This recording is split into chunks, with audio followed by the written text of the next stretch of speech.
오늘 우리에게 주시는 말씀 역대상 2장 1절에서 4절의 말씀 한 목소리를 받들어 읽겠습니다. 이스라엘의 아들은 이러하니 르우벤과 시므온과 레위와 유다와 이사갈과 스불론과 단과 요셉과 베냐민과 납달리와 갓과 아셀이더라. 유다의 아들은 에르와 오난과 셀라니. 이 세 사람은 가나안 사람 수아의 딸이 유다에게 낳아준 자요. 유다의 맏아들 에르는 여호와 보시기에 악하였으므로 여호와께서 죽이셨고, 유다의 며느리 다말이 유다에게 베레스와 세레를 낳아 주었으니 유다의 아들이 모두 5이더라. 아멘.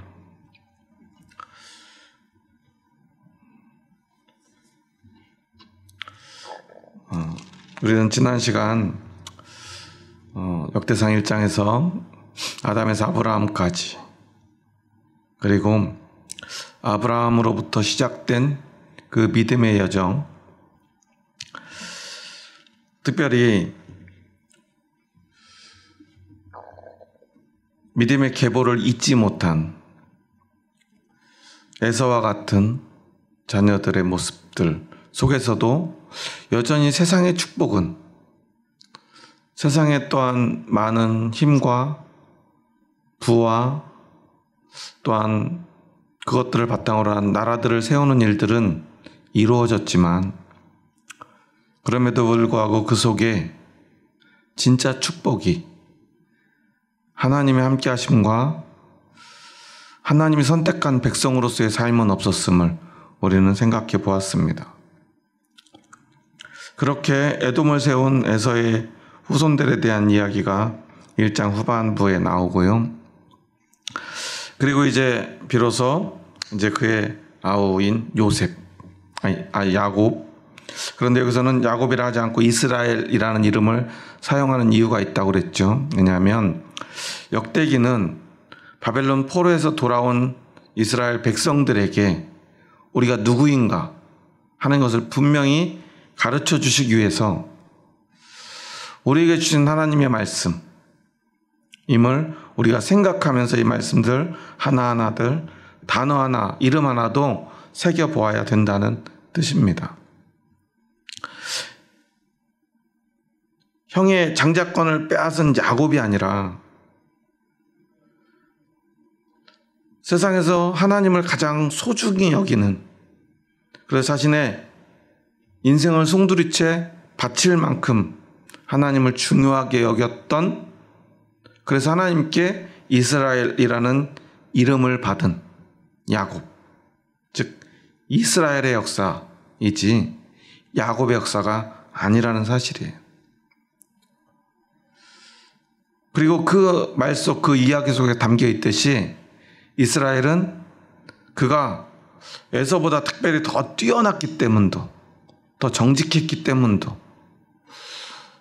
더 율법을 잘 지키거나 도덕적으로 윤리적으로 뭔가를 잘했기 때문에 그가 하나님께 선택받은 믿음의 조상이 된 것이 아니라는 사실이에요.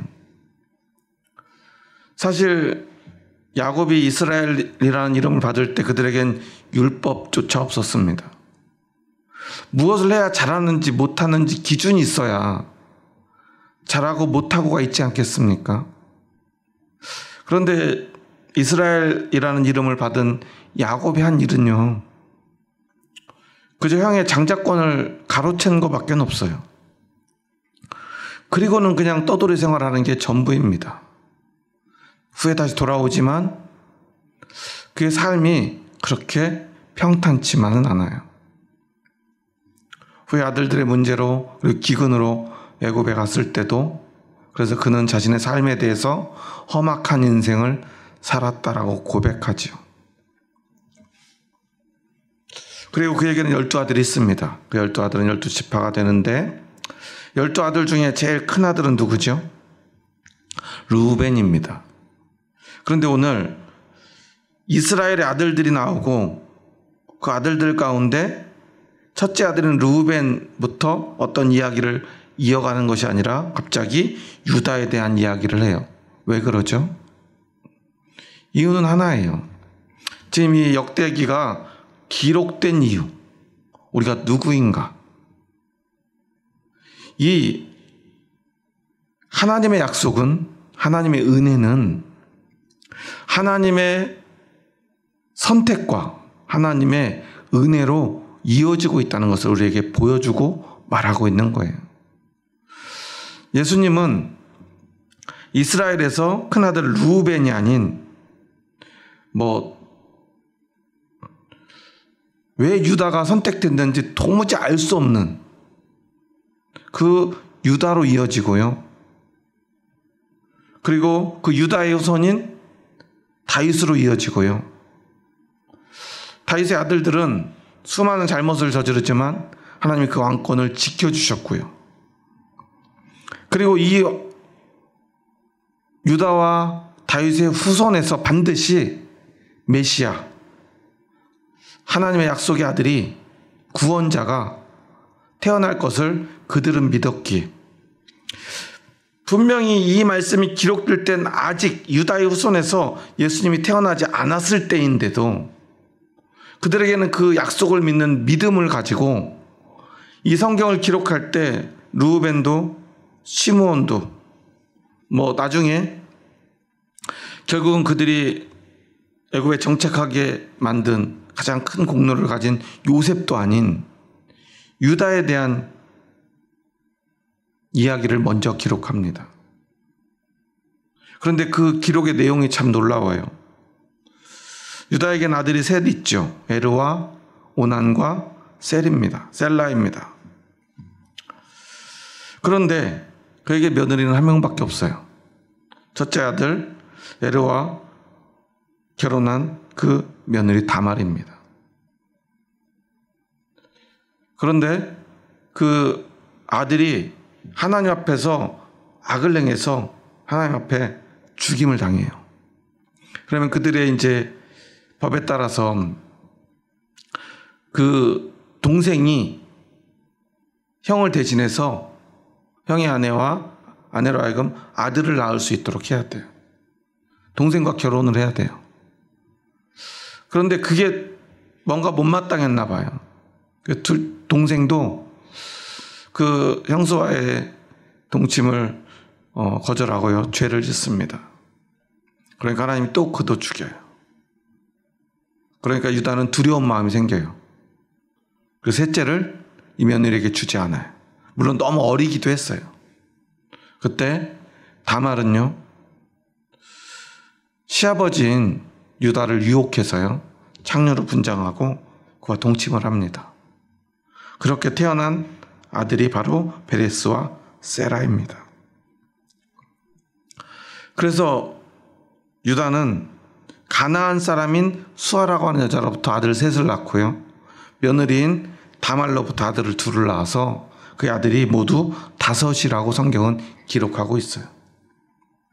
여러분, 만약 여러분 집안에 이러한 족보가 있다면 여러분은 이러한 이야기를 누군가에게 자랑스럽게 이야기하시겠습니까? 저라면 못할 것 같아요. 그런데 문제는 이 집안에서 이 족보를 통해서 앞으로 예수님이, 하나님의 구원자 메시아가 태어난다는 이야기를 지금 이 이스라엘 백성들은 하고 있는 거예요. 이것을 정확하게 기록하고 있어요. 사실 생각해 보세요. 그들에게 중요한 것은 하나님의 백성으로서의 순수성이에요. 그런데 유다조차도 원래 부인은 어느 나라 사람이에요? 가나안 사람이에요. 이방인입니다.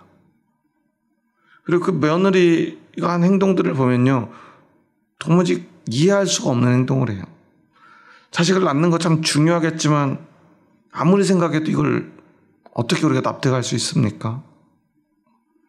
시아버지를 속이고요, 근친상간을 통해서 아들을 낳은 시아버지의 아들인데 또 그 엄마는 그 며느리고요. 이 아들들은 유다를 할아버지라고 불러야 되는지 아버지라고 불러야 되는지 헷갈릴 지경이에요. 여기서 우리가 기억해야 될 것은 바로 하나님의 섭리와 하나님의 선택과 하나님의 용서예요. 우리는 우리의 믿음을 생각할 때 가장 먼저 이런 생각을 해요. 내가 하나님 앞에 이런 건 좀 잘못했지만 이건 좀 잘한 게 있고 이건 좀 부족했지만 이건 좀 열심히 한 게 있어. 그럼 우리는 항상 뭘 먼저 생각하죠? 잘한 거, 열심히 한 거, 남들보다 좀 나은 걸 생각해요. 우리가 구원을 생각할 때도 예수님의 은혜로 구원받는다고 하지만 우리의 마음속에 늘 우리의 공로가 남아있어요. 그래도 내가 한 게 있는데 만약에 심판을 받게 되더라도 우리 마음에는 억울함이 있어요. 하나님의 은혜로 구원받는데 하나님의 선택을 받았는데 그래도 적어도 내가 저렇게 이상한 사람하고 똑같은 취급은 받을 수 없어 하는 마음이 우리 안에 있다는 거예요. 물론 우리보다 뛰어난 사람 만나면 그게 또 부끄러움이 되기도 하지만 그 순간에도 우리는요, 우리 스스로를 위로합니다. 야, 저 사람보다 이런 모습은 좀 부족하지만 나도 그래도 나름 노력했고 나름 애썼고 잘한 게 있는데 늘 우리는 우리가 무언가 한 것만을 생각한다는 거예요. 그런데 하나님의 은혜는 그런 게 아님을 오늘 이 유다의 이야기를 통해서 다말의 이야기를 통해서 엄밀히 따지면 예수님은 다말의 후손이잖아요. 그렇지 않습니까? 그렇게 부끄러운 조상의 후손이라는 거예요. 유다도 얼마나 부끄러운 행동을 많이 합니까? 술에 취해서 며느리를 못 알아보고 동침을 한 것도 너무 이상하고요. 자기 아들들을 처음부터 잘못 키운 것도 유다지요. 그런데 그 모습을 통해서 하나님은 하나님의 뜻을 이루어 가신다는 사실이에요. 물론 이것을 어떤 많은 목회자들 또 어떤 그리스도인들은요, 이용하기도 해요. 우리가 어떤 잘못을 저질러도 하나님은 하나님의 일을 하시니까. 옛날 목사님들이 그런 얘기 많이 하죠. 목회자가 아무리 잘못해도 성도님들은 목회자를 대적하면 돼요, 안 돼요? 안 돼요 라고 가르쳤죠. 누구를 위해서요? 자기를 방어하기 위해서. 그러면서 그 근거가 뭐예요? 목회자는 하나님이 세우셨으니까 심판은 누구만 하실 수 있어요? 하나님만 하실 수 있어요. 그러니까 성도들은 감히 목회자한테 대적하면 안 돼. 무슨 죄를 저질러도. 그러한 생각이 오늘 한국교회를 병들게 했고 그 병폐를 가장 선명하게 드러낸 자칭 목사 중에 하나가 정광훈 같은 사람이에요. 그러니까 그 입에 담을 수 없는 그러한 이야기들을 강단에서 내뱉고요. 그러고도 뻔뻔하게 목회를 이어갈 수 있는 거예요. 여기서 중요한 건 무엇입니까? 하나님의 은혜이기 때문에, 하나님이 하실 것이기 때문에 우리가 어떤 잘못을 해도 괜찮다는 게 아니에요. 그렇지 않습니까? 그리고 엄밀히 따지면 하나님이 세운 목회자이기 때문에 성도는 대적하면 안 된다. 그 논리대로라면 성도들은 하나님이 선택 안 했습니까? 그럼 목회자도 성도들을 가르칠 권한이 없지요. 인도할 권한이 없지요. 하나님이 부르신 거니까요. 똑같아요.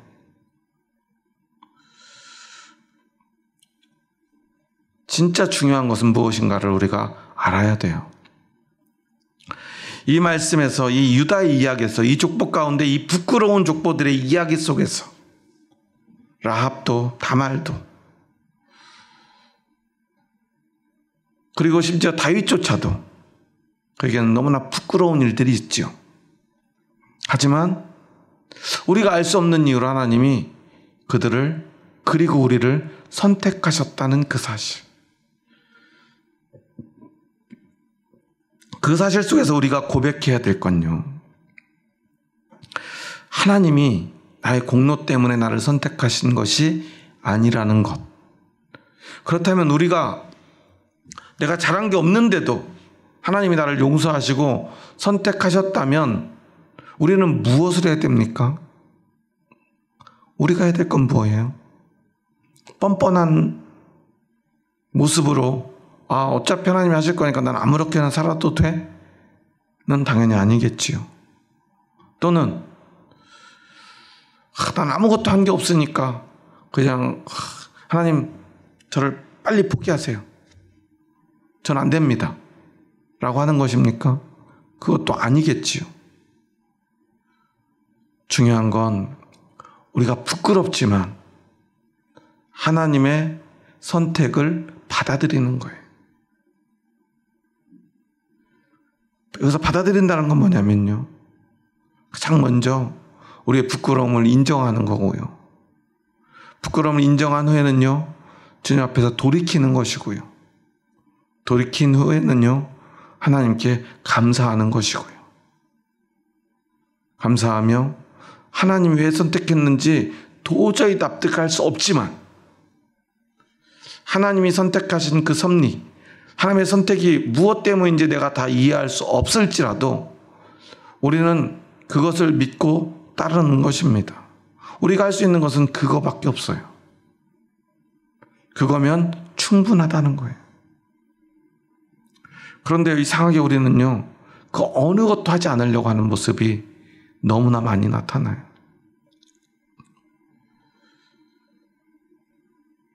보통요, 우리가 누군가한테 지적을 받고 내가 무언가를 잘못했을 때 우리가 우리 마음속에 드는 첫 번째 생각, 감정이 있어요.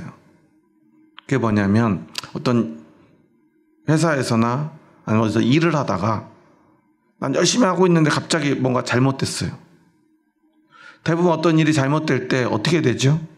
내가 실제 잘못한 것도 있지만 이상하게 상황이 그렇게 돼서 억울할 때가 많잖아요.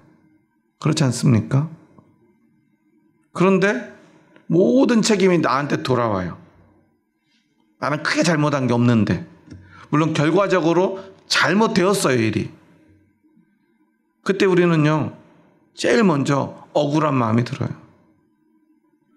억울한데 미안하다고 해야 돼요.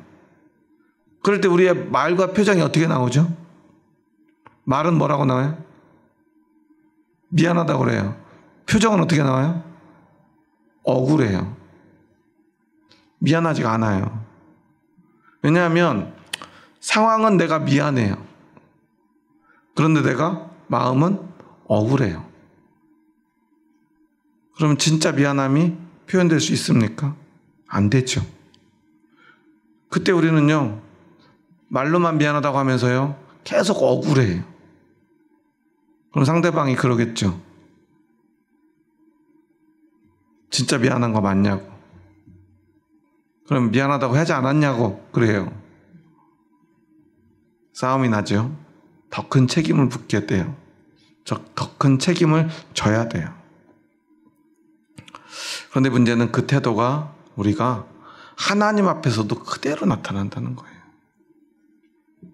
언제나요, 우리는요, 하나님 앞에 회개하기도 하고요, 하나님께 감사하기도 하면서 사실 우리의 마음속에 하나님 앞에 섰을 때 가장 많이 일어나는 감정은 억울함이에요. 왜냐하면 우리는 늘 하나님 앞에 하나님 잘못했습니다. 돌이킵니다. 회개합니다. 용서해 주세요. 감사합니다. 그래 놓고 마음속 그거보다 더 깊은 곳에 늘 억울함이 있어요. 나는 회개도 했고 감사도 했고 열심히도 살았는데 내 삶은 왜 요 모양 요 꼴입니까? 천국 똑같이 가는데 왜 다른 사람들은 다 성공하는데 저는 왜 천국 가는 길이 이렇게 험악합니까? 바로 야곱의 고백이죠. 험악한 인생을 살았습니다. 유다도 나름 변명할 게 있고요. 다말도 변명할 게 있어요. 억울하잖아요. 다말도 잘못한 게 없는데 남편이 잘못했고요. 시동생이 잘못했고요. 시아버지가 잘못했어요. 죄는 누가 졌어요? 자기가 졌어요. 그러면 이 모든 문제 속에서 가장 중요한 게 무엇인지를 우리는 찾아야 되지 않겠습니까? 그것은 우리가 그 모습 그대로 하나님 앞에 정직하게 서는 거예요. 부족함도 인정하고요. 잘못한 것도 인정하고요. 열심히 한 것도 우리는 가지고 가야겠죠. 그렇지만 그 어떤 것도 우리가 하나님 앞에 선택받을 자격은 되지 않는다는 것을 인정하는 데서부터 시작되는 거예요. 그런데 그게 잘 안 되죠. 그게 힘들어요. 저도 마찬가지입니다. 늘 어떤 어려운 상황이 됐을 때 늘 마음속 깊은 곳에 가장 먼저 드는 마음은 억울함밖에 없어요. 그래서 우리는 늘 머뭇거립니다. 사람들과의 관계 속에서요. 저도 항상 어떤 잘못을 하게 돼서 제가 어떤 원망을 듣거나 아니면 뭐 혼나거나 아니면 어떤 책임을 져야 된다거나 그래야 될 때 머뭇거리고요. 어정쩡하게 사과하거나 아니면 어정쩡하게 억울해하거나 변명하거나 그러다 집에 와서 보면요. 또 억울한 마음이 들고요.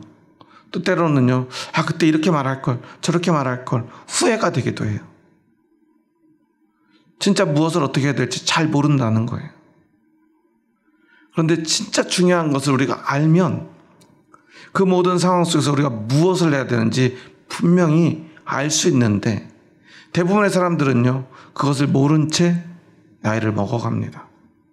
심지어 인생이 끝날 때까지도 모르는 경우가 너무나 많아요. 사람들 앞에서도 하나님 앞에서도 마찬가지입니다. 제가 어렸을 때 저도 소심한 편이라 억울하게 선생님들한테 혼나면 아니면 억울하게 때로는 누명을 쓰면 말을 잘 못했던 것 같아요. 그래서 그때 항상 저는 그냥 뭐라고 설명은 못하겠는데 잘못했다는 걸 인정하기는 싫고 그래서 그냥 입을 다물고 가만히 그냥 있었던 경험이 참 많았던 것 같아요. 근데 난 잘못한 게 없는데 내가 이제 말을 않고 가만히 있으면 모든 걸 다 뒤집었어요. 그리고서는 모든 잘못을 제가 다 뒤집어 쓰고 그리고 혼나요. 때로는 뭐 매를 맞기도 하고요. 뭐 욕을 먹기도 하고요. 그런데 돌이켜보면요. 우리가 그 문제들을 조금만 분리해 놓고 보면 알 수 있는데 우리는 그런 것을 잘 못하거나 아니면 그렇게 하지 않으려고 그래요. 분명히 내가 잘못한 것도 있을 거고요. 억울한 것도 있을 거고요. 무엇보다 지금 이런 모든 속에 있는 것들은 다 모르지만 잘못된 어떤 문제가 또 있을 거 아니에요. 그럼 그런 모든 것들에 대해서 인정할 줄 아는 마음이 있다면 문제를 해결할 수가 있어요. 그런데 우리는 그것을 다 뒤섞어 놓고요. 그냥 내 마음에는 억울함만 가지고 있다는 거예요. 그래서 가만히 있다가 더 억울한 일을 당하기도 해요. 우리 자녀들을 키우다 보면 아이들을 나무랄 때가 있죠. 너 엄마하고 지난번에 약속했는데 왜 약속 안 지켜? 하고 혼내면 애들은 다 약속을 안 지킨 이유가 있죠. 그래서 약속한 거니까 혼나야지. 아니면 뭐 서로 정한 어떤 약속을 또 다시 지켜야 되잖아요. 잘못한 거에 상응하는. 그럼 애들은 계속 억울하기만 해요. 그런데 부모가 진짜 원하는 건 뭐죠? 변명입니까? 아니죠. 억울함입니까? 아니죠. 그냥 입으로만 내뱉는 미안하다는, 잘못했다는 말입니까? 아니죠. 뭐가 잘못됐는지 알고 내가 돌이키고자 하는 진짜 마음, 부모의 마음을 진짜 알기를 원하는 거죠. 아, 얘가 진짜 깨달았구나. 그런 부모로서 그 아이를 더 이상 나무랄 필요가 없어지는 거예요. 그런데 대부분 그걸 잘 할 줄을 몰라요. 우리도 그랬고요. 아이들도 그래요. 우리의 부모님들은 어떨까요? 똑같아요. 사람들은요, 거의 다 비슷해요. 아니, 다 똑같다고도 볼 수 있어요. 우리에게 믿음이 중요한 이유는요, 진짜 그 문제의 본질을 볼 줄 아는 능력이 그 믿음 안에 있기 때문입니다. 오늘 우리는 이 유다의 이야기가 이 이스라엘 역사 가운데 적나라하게 기록될 수 있었던 이유, 바로 하나님의 선택과 하나님의 은혜가 이러한 유다와 다말에게도 이어지고 있다는 사실, 그들에게도 주어졌다는 그 사실을 통해서 우리는 우리 삶의 진짜 진리를 깨달아야 합니다. 내 삶에서 내가 아무리 어떤 노력을 하고요, 아무리 잘한다 하더라도 우리에게는 하나님의 은혜가 필요하다는 사실을 먼저 인정하는 데서부터, 내가 무엇을 했기 때문이 아니라 하나님이 선택하셨기 때문이라는 그 사실을 인정하는 데서부터 우리의 삶이, 우리의 믿음이 시작된다는 거예요. 그럼 우리의 삶의 태도가 달라지겠죠. 내가 아무리 노력하고요, 애썼고요, 잘한 게 있어도 그래도 하나님의 은혜가 그 모든 것보다 더 클 때 우리는 늘 하나님 앞에서 보통 사람들과는, 세상 사람들과는 다른 태도를 가질 수 있다는 거예요. 그것은 뭐냐면 하나님에 대한 신뢰입니다. 하나님이 나를 선택하셨으니까, 이유는 모르겠지만, 그리고 선택하셨다는 것은 하나님 나를 책임지신다는 거니까, 언제라도 하나님이 나를 책망하실 때는 우리가 어떻게 하면 되죠? 인정하면 되는 거예요. 그리고 어때요? 기꺼이 하나님을 따라가기로 고백하면 돼요. 그런데 하나님이 책망하면 우리는 억울하고요, 변명해요. 이유는 하나님을 신뢰하지 못하기 때문이에요. 신뢰가 회복되면요, 인정할 수 있어요.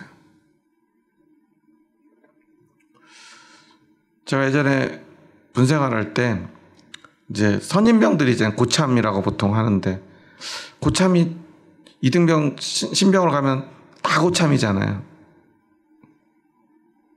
그래서 처음에는 다 무서워요.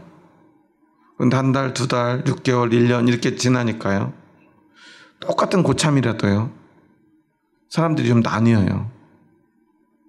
어떻게 나누냐면요, 어떤 고참은 저한테 내가 볼 때 부당한 명령을 하더라도요, 이 사람이 시킨 거를 하면 혹시 잘못돼도 이 사람이 책임져 줄 거라는 신뢰가 있는 고참이 있어요. 그런 사람 말은요, 어떻게든 들어요. 왜냐하면 뭐 어차피 이 사람이 책임져 줄 거니까. 그런데 아무리 고참이라도요, 신뢰가 안 가는 사람이 있어요. 문제가 생기면요, 내가 언제 그랬어 이러고서 갑자기 딴 얘기를 해요.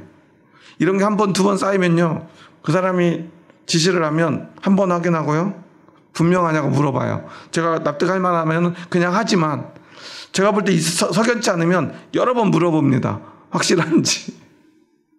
왜냐하면 책임을 안 져주니까요. 그냥 신병 때는 그래도 말을 듣다가 제가 억울한 일도 많이 당했지만, 나중에는 이제 저도 이제 같이 이제 군생활을 하다 보니까 나중에는 그냥 말을 들을 수가 없는 거예요. 이렇게 둘로 나뉠 수밖에 없어요. 우리 삶에는요, 그 두 번째와 같은 사람들을 많이 만나게 돼요. 그러니까 우리는 나를 방어하려 하고요, 나를 지키려 하다 보니까 우리가 방어적이 됩니다. 그리고 웬만하면요, 그 누군가를, 그 무엇인가를 우리는 믿지 않으려고 우리 스스로를 지켜내려는 방어 기제가 작동을 해요. 그런데 문제는 그게 하나님에게까지 간다는 거예요. 그런데 우리에게는 적어도 하나님에 대한 믿음이 있어야 합니다. 그렇다면 우리 삶은 분명히 달라질 거예요. 그렇게 진짜 신뢰가 있어야만, 진짜 믿음이 있어야만 우리는 하나님 앞에서요 더 솔직해질 수 있어요. 그리고 내 삶이 비록 내 눈에 사람들이 보기에 아니면 객관적으로 잘 되었든 잘못되었든 진짜 하나님에 대한 신뢰가 있다면 우리는 나에 대한, 내 삶에 대한, 내 삶의 어떤 결과에 대한 평가가 분명히 달라진다는 거예요. 그 모든 평가의 기준이 달라져요. 믿음이 없을 때는요, 결과적으로 내가 어떻게 되었느냐, 지금 내가 얼마나 좋은 결과냐, 나쁜 결과냐, 이 모든 것이 기준이 돼요. 그래서 늘 우리는 하나님께 억울하고요, 불만뿐입니다.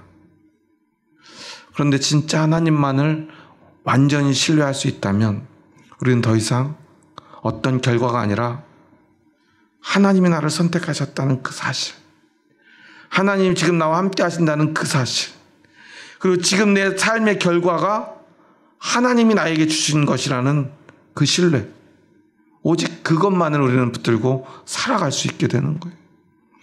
예수님이 주시는 평안은 그러한 평안입니다. 왜냐하면 하나님이 나를 사랑하신다는 걸 믿고 하나님이 나를 선택하셨다는 것을 믿어요. 내가 잘한 것도 있고 못한 것도 있습니다.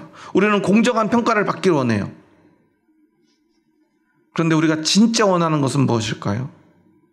그래서 평가를 제대로 받아서 제대로 어떤 결과를 누리는 것입니까? 물론 열심히 사는 사람들은 그것에 더 집착하기도 해요. 열심히 살지 못하는 사람들은 적당히 넘어가서 내가 조금 하고 많이 받기를 원해요. 그런데 하나님이 주시고자 하는 것은 그렇게 우리가 원하는 어떤 것들이 아니라는 거예요. 진짜 하나님이 원하시는 것은요, 우리가 그냥 하나님을 완전히 신뢰하는 것입니다. 열심히 했으니까 열심히 한 거에 대한 결과를 얻는 것도 아니고요, 적당히 하고 많이 얻는 것도 아니라는 사실이에요. 잘 되면 하나님이 나와 함께 하시고 안 되면 하나님이 함께 하시지 않나 하는 것도 아니고요, 하나님이 나와 함께 하시니까 우리의 삶이 완벽해졌다라고 착각하는 것도 아니에요. 여러분, 예수님 믿고 살아가 보시니까 어떻던가요? 여러분이 갑자기 성자가 되던가요? 거룩해지나요? 갑자기 이전에는 막 잘못도 하고 막 그랬는데, 나쁜 생각도 들고 했는데 예수님 믿으니까 진짜 좋은 생각만 떠오르고 좋은 일만 하게 되고 나를 다 희생하게 되고 그러던가요? 그러지 않지요. 물론 그러려고 전보다는 더 많이 노력하지만, 애쓰지만, 아무래도 양심의 거리낌도 더 민감해지고요, 강해지지만, 그렇다 하더라도 여전히 우리는 잘못하고 실수합니다. 죄를 짓습니다. 다른 사람들을 아프게 하고요, 괴롭게 하고요, 어떤 잘못에 책임을 져야 되는 순간들이 또 찾아옵니다. 예수님 믿었는데도요. 근데 많은 그리스도인들이요, 예수님 믿고 성령 충만하면 잘못하지 않게 될 거라 믿어요. 죄를 짓지 않게 될 거라 믿어요. 미안하다는 말, 잘못했다는 말 안 해도 되는 상황으로 성령님이 이끌어줄 거라고 믿어요. 성공하게 되고 축복받을 거라고 믿어요. 그런데 그게 잘 안 되니까 우리가 뭐라고 고백해요? 아, 내가 성령 충만하지 못하구나 라고 생각해요. 그런데 그게 아니라는 거예요. 진짜 중요한 건 성령의 충만함으로 어떠한 상황에서도, 어떠한 부족함 속에서도 하나님을 완전히 신뢰하는 것이, 그래서 잘못된 결과조차도 하나님이 나와 함께 하시는 그 모든 것이, 나를 선택하시는 것이 더 중요해서, 그 신뢰가 더 커서 괜찮아지는 거예요. 그래서 부족하고 부끄럽지만, 억울하지만 하나님 앞에 솔직하게 다시 나갈 수 있는 거예요. 인정할 수 있는 거예요. 이야기할 수 있는 거예요.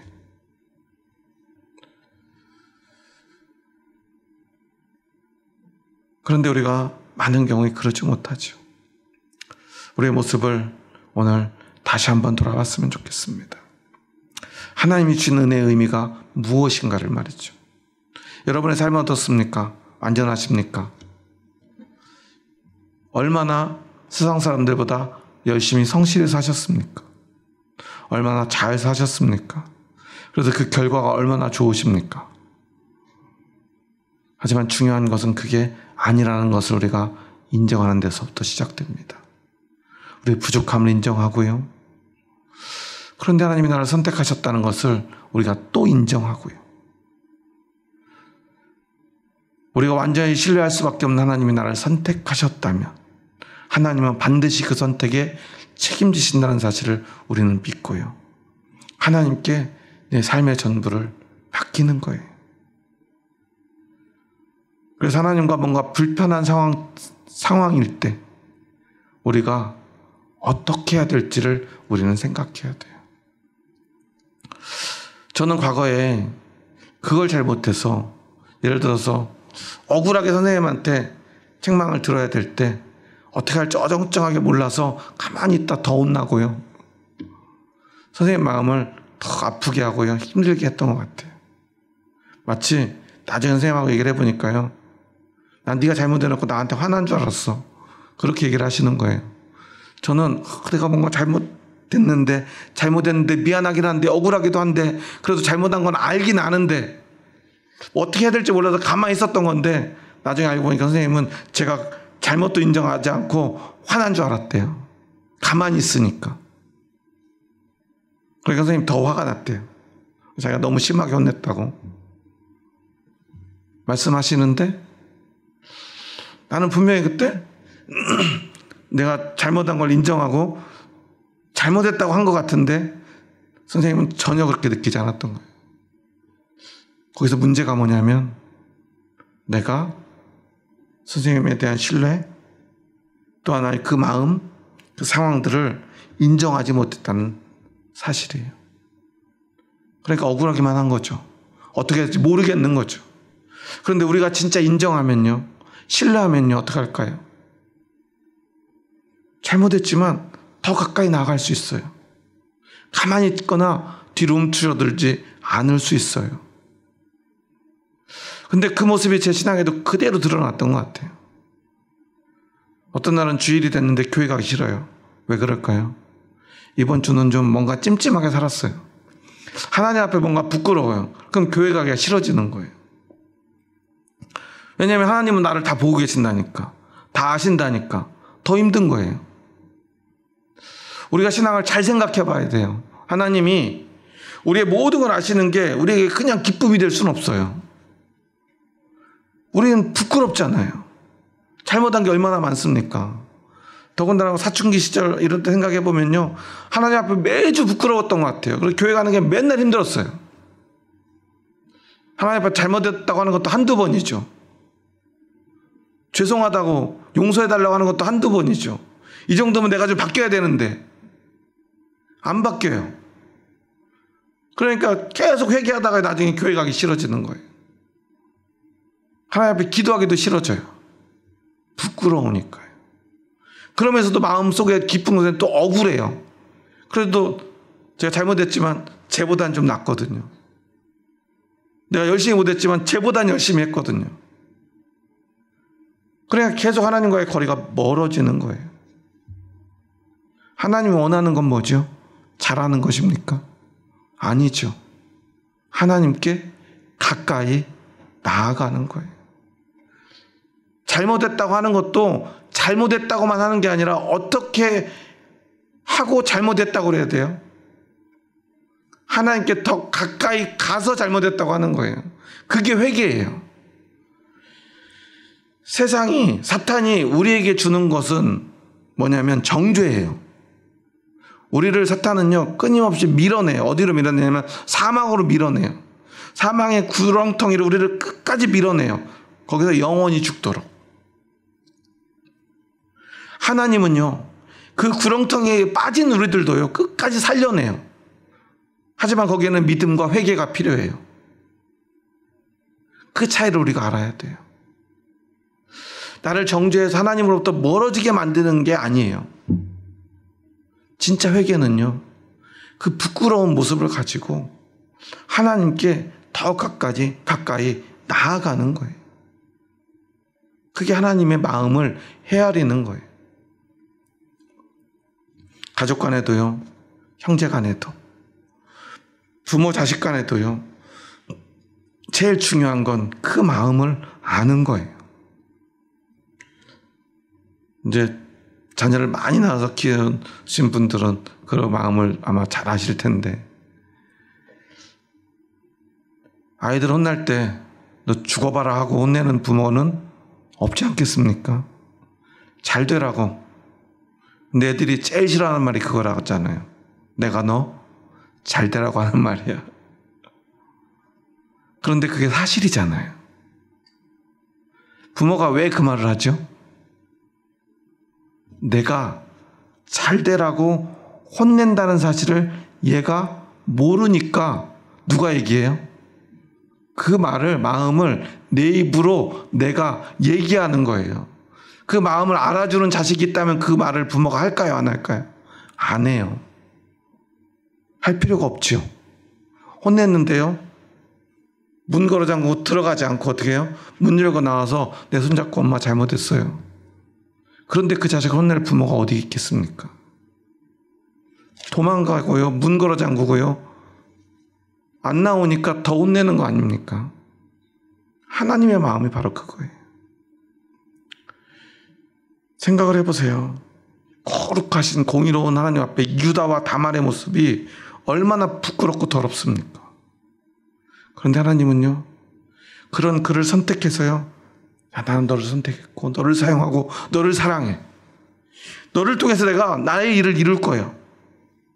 이걸 어떻게 우리의 더러운 인간이, 죄 지은 인간이, 유다가, 다말이 이걸 어떻게 받아들일 수 있겠습니까?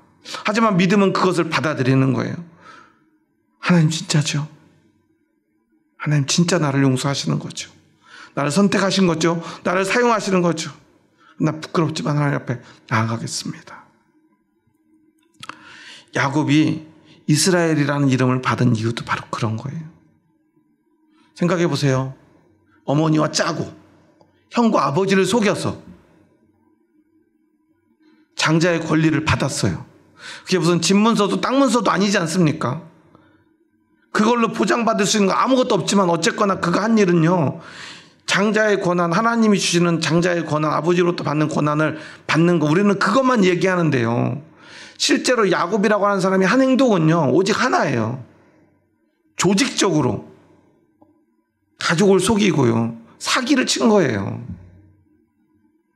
그리고 나서 자다가 하나님을 만나요. 부끄럽잖아요. 그게 정상이에요. 정상적인 믿음이 있는 사람이라면 부끄러움밖에 안 남는 게 정상이에요. 그런데 그 부끄러운 모습을 가지고요, 하나님, 저 하나님만 섬기고 하나님과만 함께 하겠습니다. 제가 누웠던 이곳이 하나님의 성전이 되게 하겠습니다. 무슨 말이에요? 내가 아무리 부끄러워도 저는 결코 하나님 떠나지 않을 거고요, 내가 아무리 창피해도 하나님 저를 붙들 거고요, 제가 아무리 잘못했어도 전 하나님 앞에 나가 예배 드릴 거고요, 기도할 거예요. 그러니까 하나님 뭐라고 그래요? 그래, 그거면 충분해. 너는 이제 야곱이 아니고 이스라엘이야. 하나님이 야곱을 바라보는 마음이에요. 오늘 유다를 바라보는 마음이에요. 오늘 다말을 바라보는 하나님의 마음이에요. 그리고 오늘 우리를 바라보는 하나님의 마음이에요. 우리는 어제도 부족했고 오늘도 부족하고 오늘 열심히 기도하고 성령 충만한 후에 내일도 부족할 예정이에요. 그렇지만 하나님은 그 부족한 모습으로 또 하나님께 더 가까이 나아올 우리를 기다리고 계신다는 사실이에요. 그게 바로 믿음입니다. 여러분은 그 믿음으로 살기를 원하십니까? 그러면 그 믿음 가운데 하나님의 역사가 반드시 이루어질 것입니다. 여러분 이것을 기억하시기 바랍니다. 오늘 하루의 삶을 돌아보시면 저도 부끄럽고요. 여러분들도 부끄러운 게 있을 거예요. 그렇지만 우리는 그 부끄러운 모습을 가지고 오늘 하나님 앞에 나왔습니다. 부끄러워도 하나님께 더 가까이 나아가 기도하고 회개하는 그 마음, 하나님 앞에 한 걸음 더 나가서 그 부끄러운 손으로 하나님의 손을 붙들기 원하는 그 마음이 바로 믿음입니다. 그것이 바로 회개입니다. 그게 하나님의 마음을 헤아리는 우리 하나님의 자녀된 백성들의 자녀들의 고백입니다. 우리의 잘난 것 가지고 하나님 앞에 나아가는 것 하나님은 원하지 않습니다. 그리고 하나님 앞에서 우리가 아무리 노력한들 잘날 수 있겠습니까? 정의로울 수 있겠습니까? 그 부끄러움 인정하고요. 하지만 하나님 마음 헤아리고요. 믿음으로 하나님께 한 걸음 더 나아가 그 손을 붙드시기 바랍니다. 하나님은 그렇게 부끄럽게 하지만 용기 내어 나온 우리의 손을 더 꼭 잡아주시고 우리를 씻어주시고 용서해 주시고 안아주실 줄 믿습니다. 그런다면 그 하나님과 손잡고 있는 그 모든 순간이 우리의 삶이 복된 순간이 될 것입니다.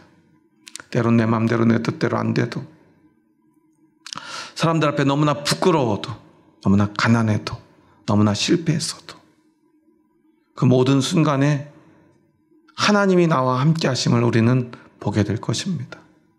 그 순간에 하나님이 내 손을 잡고 있었음을 우리는 깨닫게 될 것입니다. 그거면 충분한 인생이 될 줄 믿습니다.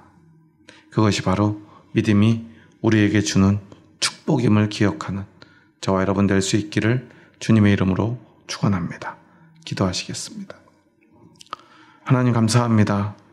저희 부족하고 연약한 자들 사랑하셔서 저희들을 주님의 뜻 가운데로 불러주시니 감사합니다. 우리는 얼마나 연약하고 부족한지요. 하나님 앞에 자랑할 것도 없습니다. 우리가 아무리 노력한들 우리의 노력으로 하나님의 섭리를 단 한 조각이라도 채울 수 있을지 우리는 장담할 수 없습니다. 우리가 아무리 잘한들 하나님의 사역에, 하나님의 섭리에 단 한 조각도 도움이 될 수 없음을 고백합니다. 오직 우리의 부족함, 부끄러움, 게으름 뿐임을 고백합니다. 완악함과 죄뿐임을 고백합니다. 하지만 하나님은 오늘 유다를 그리고 다말을 선택하셨고 사용하셨음을 고백합니다. 그 부끄러운 모습조차도 하나님이 선택하셨다면 우리는 오직 그 선택에 아멘하며 오직 그 믿음으로 그 부끄러움을 가지고 하나님 앞에 나아가는 것밖에는, 하나님 앞에 더 가까이 한 걸음 더 나아가 그 손을 붙드는 것밖에는 할 수 없음을 고백합니다. 하지만 그것이 하나님이 가장 원하시는 것임을 믿기에 오늘도 우리는 다말과 같이, 유다와 같이 부끄러운 이 모습을 가지고 하나님 앞에 나아갑니다. 하나님, 우리의 손을 잡아 주시옵소서. 우리를 용서하여 주시옵소서. 우리를 품에 안아 주시옵소서. 그리고 우리에게 생명 주시고 하나님의 복을 내려 주시옵소서. 예수님의 이름으로 기도합니다. 아멘.